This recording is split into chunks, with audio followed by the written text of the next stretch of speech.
আসসালামু আলাইকুম বন্ধুরা, যারা এখনও আমার এই চ্যানেল সাবস্ক্রাইব করেন নাই অবশ্যই সাবস্ক্রাইব করে দেবেন। বেশি কথা না বলে গল্প শুরু করা যাক। নিশান আর আখি বেরিয়ে পড়েছে। এলাঙ্গা থেকে এক গাড়িতে নবীননগরে যাওয়া যাবে, আবার সেখান থেকে বাস ধরে সোজা বরিশাল। সবাইকে বিদায় জানিয়ে যেই না দুজনে বেরুবে তখনই আগমন হলো নতুন একজনের। আগন্তুকের মুখ দর্শন করে আখি খানিক গুটিয়ে গেল। নিশানের বাহু জাপটে ধরে চেয়ে রইল মাটির দিকে। অজানা ব্যক্তিটি সবাইকে পর্যবেক্ষণ করে আখির সাথে দাঁড়ানো নিশানকে দেখে মুখ বাঁকিয়ে বলে উঠল, আপনি আখির প্রেমিক? না, ওর বর। আমি কে জানেন? কেন, আপনি জানেন না? আমি কে সেটা আমি জানি, আর আখি যে কি সেটাও আমি জানি, আর এসেছি সেটাই আপনাকে জানাতে। আমার বউকে আমি চিনি এবং জানিও। বাইরের কারো কাছ থেকে আমার বউয়ের ঠিকুজি গোষ্ঠী জানার দরকার নেই।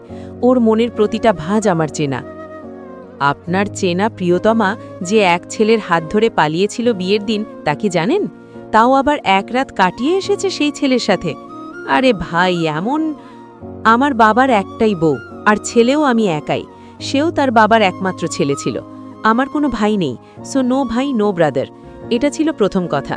আর দ্বিতীয় কথা হচ্ছে, আমার বউ কোনো ছেলের সাথে পালায়নি, সে একাই পালিয়েছিল।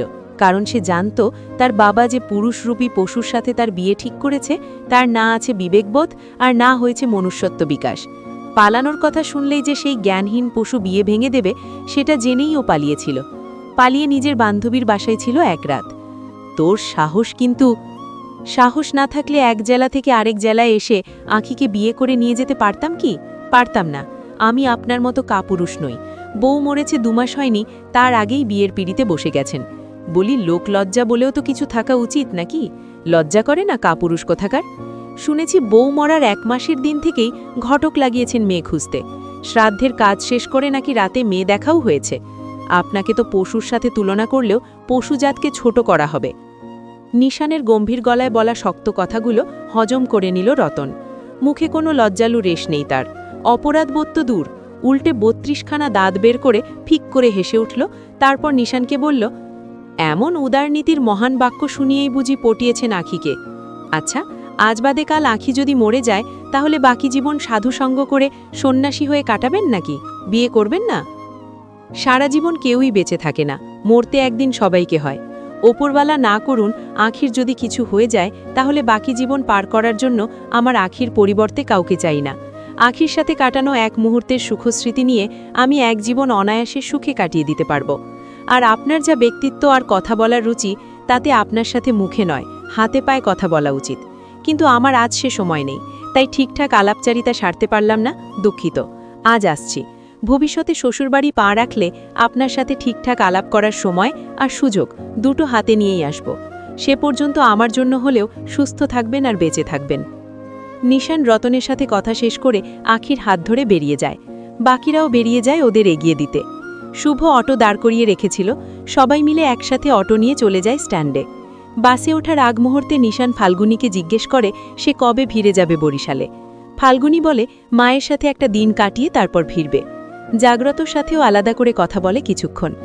আখি সবাইকে ধরে কেঁদে কেটে তারপর সবার কাছ থেকে বিদায় নিয়ে নিশানের হাত ধরে বাসে উঠে রওনা করে নিজ গন্তব্যে। নিশান আর আখি চলে গেলে ফাল্গুনি রাস্তার এক কোণায় দাঁড়িয়ে থাকে বিভ্রান্তিকর চেহারা নিয়ে। জাগ্রত আরেক পাশে দাঁড়িয়ে আছে ফাল্গুনির দিকে দৃষ্টি বজায় রেখে, যেন চোখ সরালেই পালিয়ে যাবে ফাল্গুনি।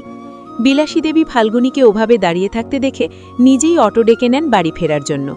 আখিদের বাড়ি থেকে 10 মিনিটের দূরত্বে তিনি তার বৃদ্ধা মাসির সাথে থাকেন।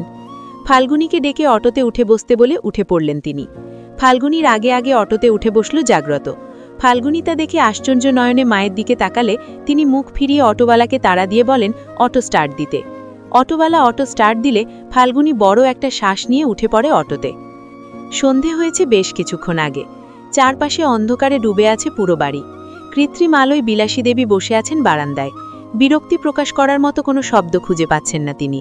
কি করবেন সিদ্ধান্তও নিতে পারছেন না। প্রচণ্ড বিরক্তি নিয়ে বারান্দায় বসে বসে তার মাসি পুটি দেবীর মাথায় তেল ঠেসে দিচ্ছেন কোমল বেগে। পুটি দেবী আরামে চোখ বন্ধ করে আছেন, গুনগুন করছেন এলোমেলো নিজ মনে তোলা সুরগে। তার খুশির আজ অন্ত নেই। জাগ্রতকে তার খুব মনে ধরেছে। তার কথা, পুরুষ মানুষ নিজে থেকে নত হয়ে বউ ফিরিয়ে নিতে এসেছে, এর থেকে বেশি আর কি চাই? মেয়েদের জীবনে বিয়ে একবারই হয়। স্বামী পাগল হোক ছাগল হোক, স্বামীর হাত কখনো ছাড়তে নেই।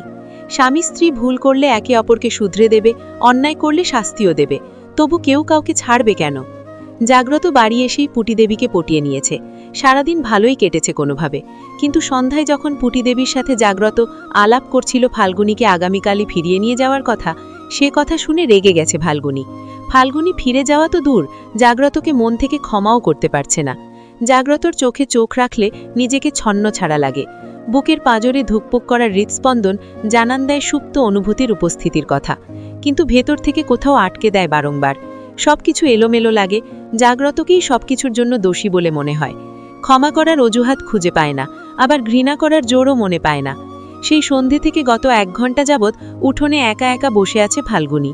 ভেতরে জাগ্রত বসে আছে বলে ভেতরে যাচ্ছে না। জাগ্রতকে চলে যেতে বলেছিল, কিন্তু জাগ্রত বিলাসী দেবীর কাছে জিজ্ঞেস করেছে, আপনিই বলুন মা, এখন আমার কি করা উচিত? আপনি যা বলবেন আমি তাই করব, কিন্তু ফাল্গুনীকে এবার ছেড়ে যেতে পারবো না। একথা কর বিলাসী দেবী কোনো প্রত্যুত্তর করেননি। তাতে আরও বেশি অভিমান হয়েছে ফাল্গুনীর। সরাসরি সময়ও চাইতে পারছে না জাগ্রতর কাছে। সময় চাইলে যদি ভেবে বসে ফাল্গুনী মেনে নিয়েছে জাগ্রতকে, তাই চুপ করে উঠোনে বসে আছে টুল পেতে। রাতের খাওয়া দাওয়া শেষে শুয়ে পড়েছে বিলাসী দেবী তার মাসিকে নিয়ে এক রুমে।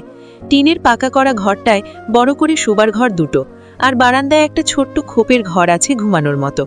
ছোট্ট একটা চৌকি ছাড়া একটা চুল রাখারও জায়গা নেই সেই ঘরে। ফাল্গুনী সেই ঘরেই থাকতে চেয়েছিল, কিন্তু জাগ্রত আগে আগে সেই ঘরে গিয়ে শুয়ে পড়েছে। ফাল্গুনী তাই মায়ের পাশের ঘরটায় শুয়ে আছে, কিন্তু চোখে ঘুম আসছে না কিছুতেই। জাগ্রত পাশের রুমে শুয়ে আছে, কিন্তু ওর মনে হচ্ছে দূরত্ব যেন খুব কম, যেন পাশেই শুয়ে আছে জাগ্রত, যেন তার দিকেই চেয়ে আছে অনিমেষ। রাজ্যের উদ্ভট সব চিন্তায় ঘুম আর এলো না ফাল্গুনীর, তাই বাইরের আলো জেলে আস্তে করে দরজা খুলে বাইরে এসে দাঁড়ালো। ভাবলো একটু হাঁটাহাঁটি করলে যদি অস্থিরতা একটু কমে। উঠোনের একপাশে বস্তাবন্দি কাঠের গুঁড়ি রাখা আছে, ভাবলো সেখানে গিয়ে বসা যাক। সেখানে এগিয়ে যেতেই চোখে পড়ে জাগ্রতকে। সিগারেটের ধোঁয়ার কুণ্ডলি আকাশে উড়াতে ব্যস্ত সে। আমার মতো তোমারও ঘুম আসছিল না তাই না? তাই একটু কি বসা যায় আমার পাশে? ফাল্গুনী জাগ্রতকে দেখে ফিরে যাওয়ার কথা ভাবতেই জাগ্রত বসার কথা বলে ওঠে। তা শুনে ফাল্গুনী ভেবেচিন্তে উত্তর দেয়, সিগারেটের গন্ধে আমার গা গুলিয়ে আসে, ফেলে দিয়েছি, বসো। ফাল্গুনী দাঁড়িয়ে রইল, বসল না, কিন্তু চলেও গেল না। জাগ্রত নিজেই উঠে দাঁড়ালো, এগিয়ে গিয়ে ফাল্গুনীর পাশে বেশ কিছুক্ষণ দাঁড়িয়ে রইল চুপচাপ। রাতের অন্ধকারে নীরবতার ভিড় গলিয়ে জাগ্রতই প্রথম কথা বলে উঠল।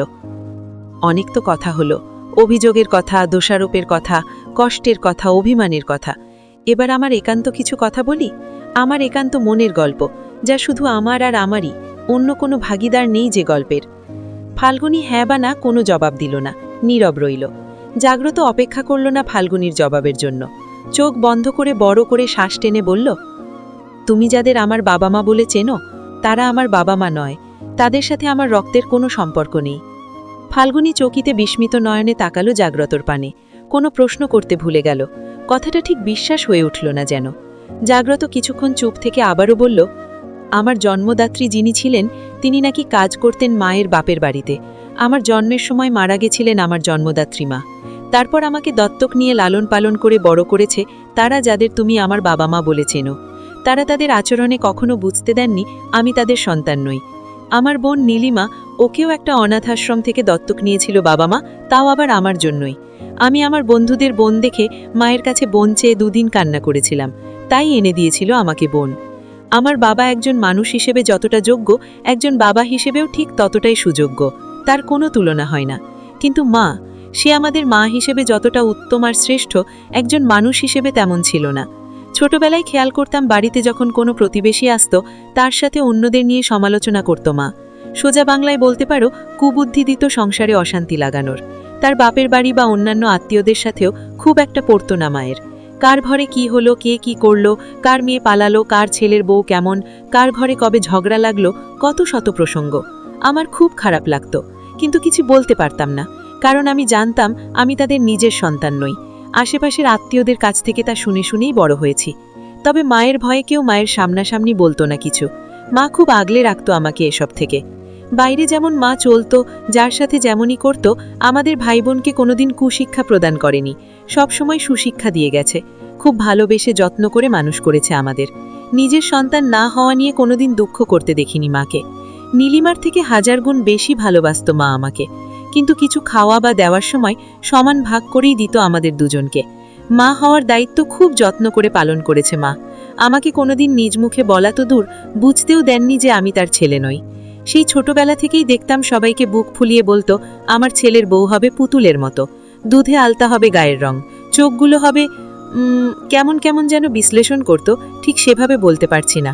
মায়ের আমার বউ নিয়ে শখ ছিল খুব, তাই তোমায় কোনোদিন মেনে নিতে পারেনি। আর আমিও আমার মায়ের স্বভাবকে ছোটবেলা থেকেই চিনতাম, বুঝতাম। তোমার সাথে ভালো ব্যবহার মা করতো না, কিন্তু কিছু বলতে পারতাম না। প্রথম 6 মাস বলতে পারো কিছু বলতে চাইতামও না, প্রয়োজন মনে হতো না। ভাবতাম যেমন চলছে চলতে থাক, অতিষ্ঠ লাগতো সংসারের রেশারেশি। কিন্তু পরের 6 মাস বলতে চাইতাম, চেষ্টাও করতাম, কিন্তু মায়ের চোখের জল আর বাবা মারা যাওয়ার পর মায়ের অসুস্থতায় কিছু বলতে পারতাম না। কখনো কখনো